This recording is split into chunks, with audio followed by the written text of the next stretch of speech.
Bon, comme vous pouvez voir peut-être juste derrière moi, il y a eu quelques petits pets lors des 2 dernières manches de la Roadster Cup. Euh, ouais, première course, ça a fait...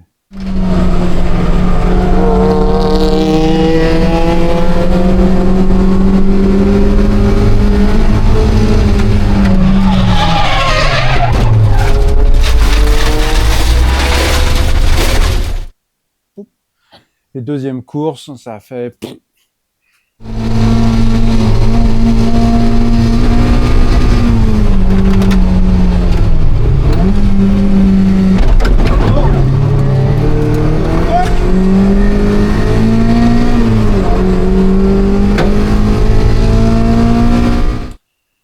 Donc, maintenant, il faut réparer. Ouais, la géo est complètement à l'ouest. Il n'y a rien qui va. On va espérer que tout se passe bien. Et si besoin, je demanderai un peu d'aide à Eddy. Même s'il n'est pas là par téléphone. Il est assez bon en général pour me guider pour ce genre de conneries. C'est parti. Bon alors pour commencer, on va faire un petit résumé des dégâts. Donc ce que vous avez déjà vu dans l'intro. Hop. Bon, c'est pas catastrophique, mais là, ça devrait pas être enfoncé comme ça dans du métal, hein. Donc il va falloir ressortir un peu le pare-choc parce que là il y a du métal qui passe à travers le pare-choc à cet endroit-là et qui le retient en fait poussé dans ce sens-là. Donc comment le sortir pour que le pare-choc redevienne un peu à sa place, parce que là si vous regardez, il est par rapport à l'autre côté quoi. Voilà, c'est complètement enfoncé et puis ça reste coincé comme ça. Donc je vais essayer de redéplacer un peu tout ça. Bon, le côté cosmétique de la chose, là je m'en fous un peu, mais juste essayer de redresser un petit peu les quelques panneaux un peu abîmés. Ensuite, de l'autre côté, bon alors la portière, je pense qu'elle va rester comme ça encore. Je vais pas pour l'instant changer la portière, je pense qu'elle a encore un peu de vie à faire. C'est pas la joie, hein, mais le fait que ce soit blanc, en fait, ça se voit pas trop, je trouve. Faut vraiment regarder de profil pour voir que il y a plus vraiment bandé. Par contre, le gros problème, c'est que là, c'est le maximum. Voilà, elle s'ouvre pas plus que ça. La raison étant que le fender ici bloque la porte complètement. Donc le fender va sortir puisque je vais le remplacer. J'en ai commandé un autre. Et ah oui, une dernière chose aussi. Là, je vais avoir besoin de conseils d'Eddy. Ça a pris un peu quand même là. Donc c'est pas ce qui m'empêcherait de continuer de rouler comme ça, mais j'aimerais bien que ce soit un peu mieux. Et remettre du métal là, c'est pas, enfin je sais pas faire quoi. Allez, on va essayer, mais c'est pas gagné.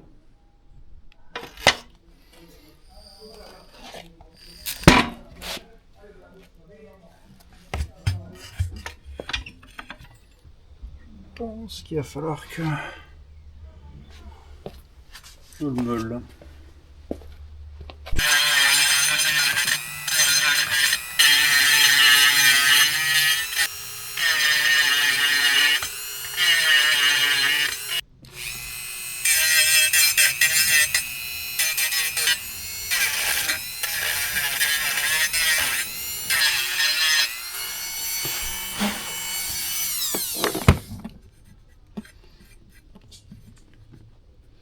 Bon, a priori ça coupe plus trop.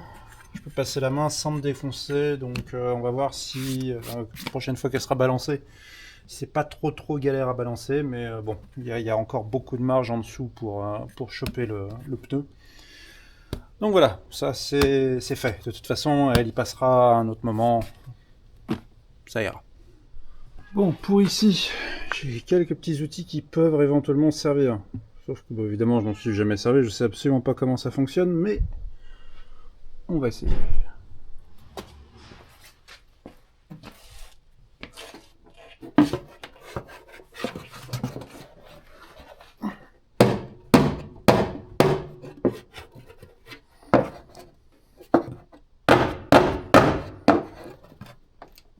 Je vais bien essayer de le faire de l'intérieur, mais il n'y a pas beaucoup de place. Donc bah, s'il n'y a pas beaucoup de place, malheureusement, il va peut-être falloir tenter de l'extérieur. Bon, autre chose que j'ai, c'est un espèce de kit chinois de débosselage rapide. J'ai aussi un truc, donc, mais là il faut virer le peu de peinture qui reste et y aller avec donc c'est une sorte de truc à souder quoi, qui va se planter dessus, puis on peut tirer comme ça pour essayer de débosseler tout. Mais je vais d'abord essayer avec ça. On va voir si ça fonctionne. Après, c'est pas très très grave hein, pour cette voiture évidemment, mais c'est toujours mieux si ça peut être un peu débosselé à cet endroit-là. Donc oui, d'abord peut-être un peu nettoyer la surface. Vu les traces de doigts qu'il y a dessus, je pense que c'est un peu graisseux. Ça va pas forcément aider.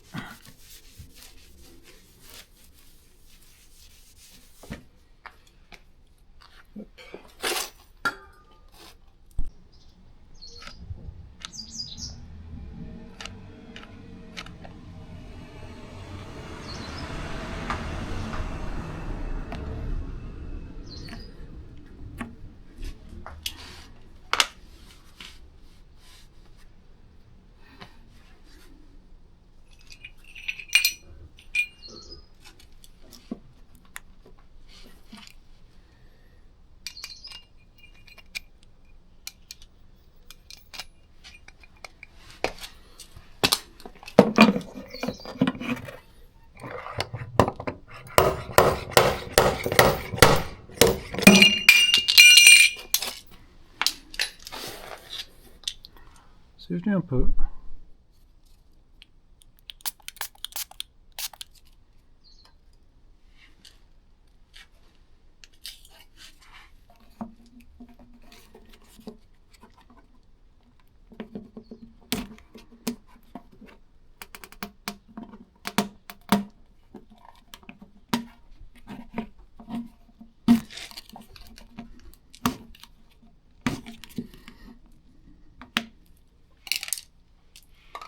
Ça, c'est un peu le côté casse-couille de cette méthode.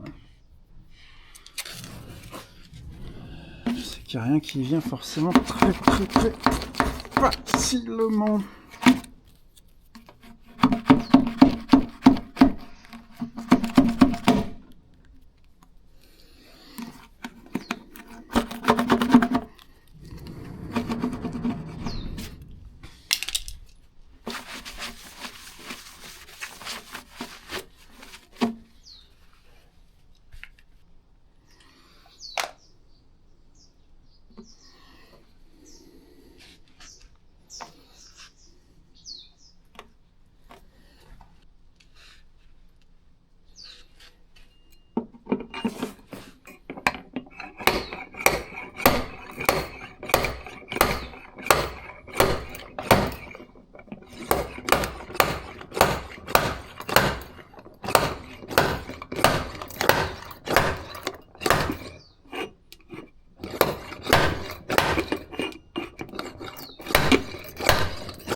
On est le lendemain. Maintenant, je vais faire un petit peu le fender. Ça. C'est pas le nom en français. 3 quarts. Je sais pas comment ça s'appelle en français en fait. Mais bref, a priori c'est facile. 1, 2, 3, 4. Je crois que c'est tout là. Il y en a une dans la portière qu'on voit ici. De toute façon, vu le gap qu'il y a. Il y en a une qui tient juste un petit peu par là. Là, bon, c'est tenu par un zip tie, ça va pas être bien dur. Et je crois qu'il y en a deux là dans le pare-choc, donc il faut virer, il faut faire tomber le pare-choc. Ce qui n'est pas très difficile sur cette voiture, vu que ça tient déjà avec zip tie.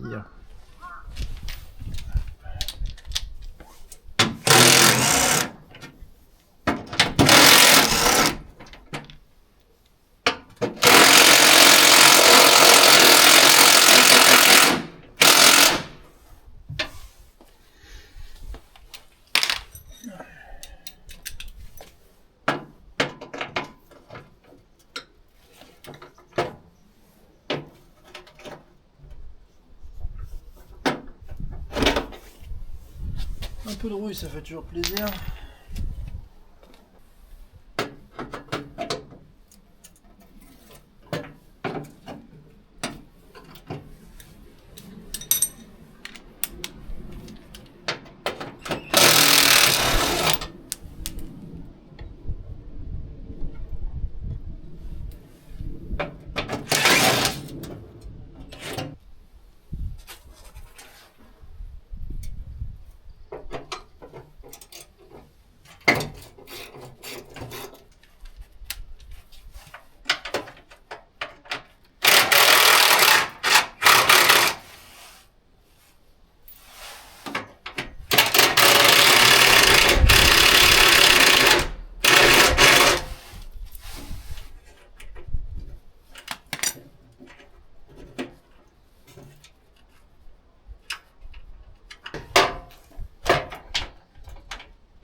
Il y a des feux sur le... Il y a des bouts de pneus partout sur le faisceau du, du clignotant. C'est pas mal. Donc sinon, si vous vouliez voir un peu en détail le niveau de rouille de la chose, bon, c'est pas catastrophique hein, par rapport à d'autres, mais quand même, voilà, c'est joli. Donc évidemment de ce côté-là, ça ne le fait pas. C'est spécificité de DNB, l'avant du rail de châssis a tendance à mourir comme ça. Donc voilà.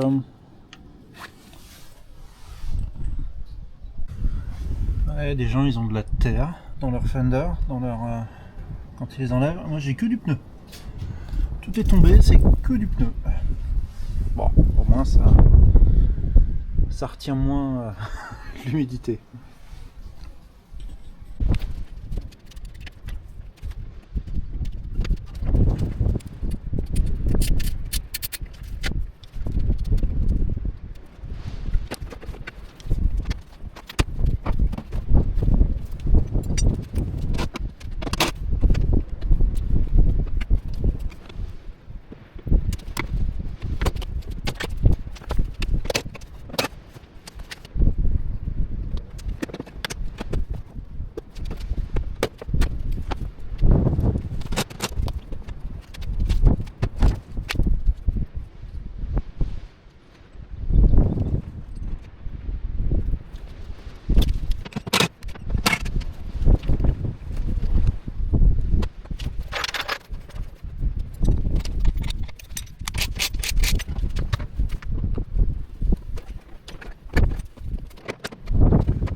Le pare-choc enlevé, alors qu'il commence à neiger.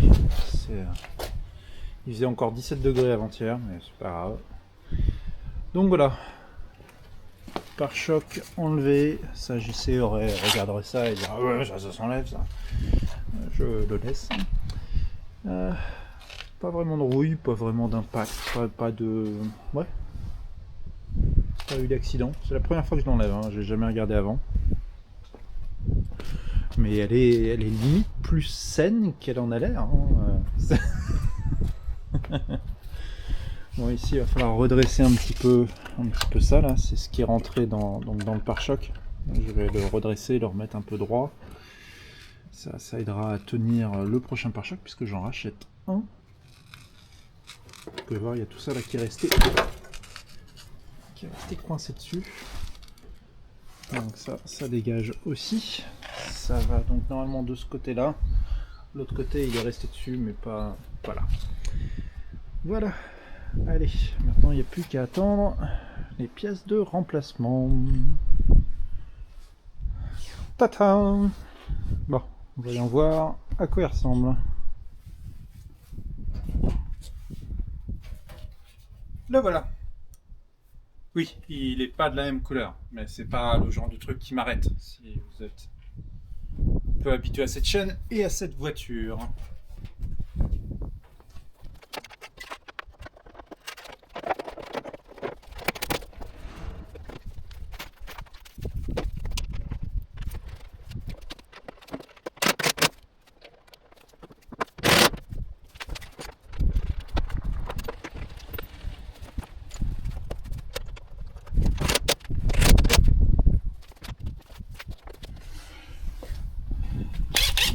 Évidemment.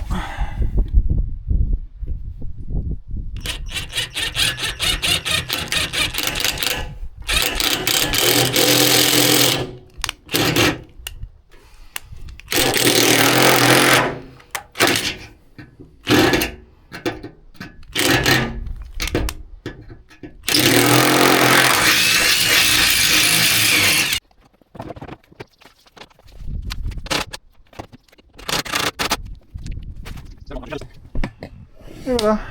Bon, bah,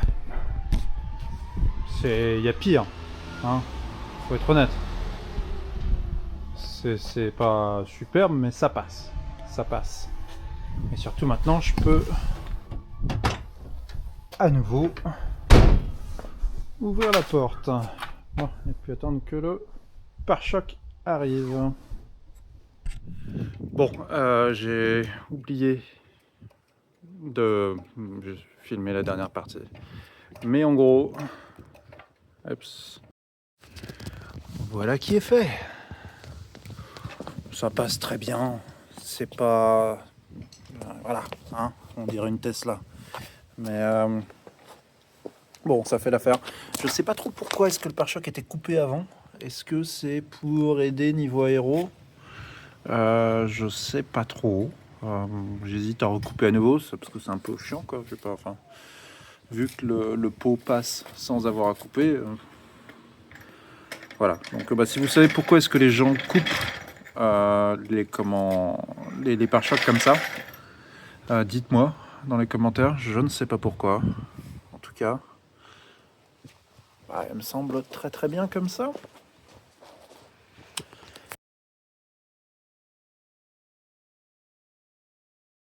Ok, bon, bah, la voiture est réparée.